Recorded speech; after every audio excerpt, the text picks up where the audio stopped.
નમસ્કાર મિત્રો આજની વિડીયોમાં વાત કરીશું દેશ અને દુનિયાના સુપરફાસ્ટ સમાચારની। સૌપ્રથમ વાત કરીએ તો કેનેડામાં ભારતીય રાજદ્વારીઓને ધમકી મળી છે। ભારત અને કેનેડા વચ્ચે રાજદ્વારી સંબંધો સામાન્ય થયા નથી। ભારતના વિદેશ મંત્રી એસ જયશંકરે કહ્યું છે કે કેનેડામાં ભારતીય રાજદ્વારીઓને ધમકી આપવામાં આવી છે। કેનેડાને લઈને ભારત માટે સૌથી મોટો મુદ્દો એ છે કે ત્યાં આતંકવાદીઓ, અલગાવવાદીઓ અને ભારત વિરોધી તત્વોને જગ્યા આપવામાં આવી છે। કેનેડા લોકશાહીની હિમાયત કરે છે, પરંતુ દેશના દૂતાવાસ પર સ્મોક બોમ્બ અને હિંસા કરવી તે અભિવ્યક્તિથી સ્વતંત્રતા નથી। અન્ય મહત્વના સમાચારની વાત કરીએ તો દિલ્હી ચલો આંદોલનથી આ સંગઠનો દૂર।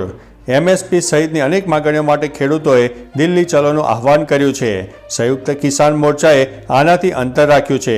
ખેડૂત નેતા સરવણસિંહ પટેલે કહ્યું છે કે એસકેએમ સાથે 13 બેઠકો થઈ છે, પરંતુ અમે દિલ્હી ચલોના પક્ષમાં નથી। એસકેએમે દાવો કર્યો છે કે તેમને દિલ્હી ચલો માટે આમંત્રણ કે સલાહ આપવામાં આવી નથી। પટેલે કહ્યું છે કે એસકેએમે ગયા વર્ષે જ કહ્યું હતું કે આમરે તેની સાથે કોઈ લેવા દેવા નથી। અન્ય મહત્વના સમાચારની વાત કરીએ તો પીએમ મોદી તમિલનાડુમાં 17,300 કરોડના પ્રોજેક્ટનું ઉદ્ઘાટન કર્યું। નાગરિક સુધારો કાયદો એટલે કે CAA લોકસભા ચૂંટણી પહેલાં જારી કરાશે। ગગનયાન મિશન માટે અવકાશ યાત્રાના નામની જાહેરાત કરવામાં આવી છે। WPLમાં RCBએ ગુજરાત જાયન્ટ્સને 8 વિકેટે હરાવ્યું છે। તો ચાલો મિત્રો, ફરીથી દેશ અને દુનિયાના સુપરફાસ્ટ સમાચાર લઈને મળતા રહીશો। ત્યાં સુધી અમને રજા આપશો। નમસ્તે।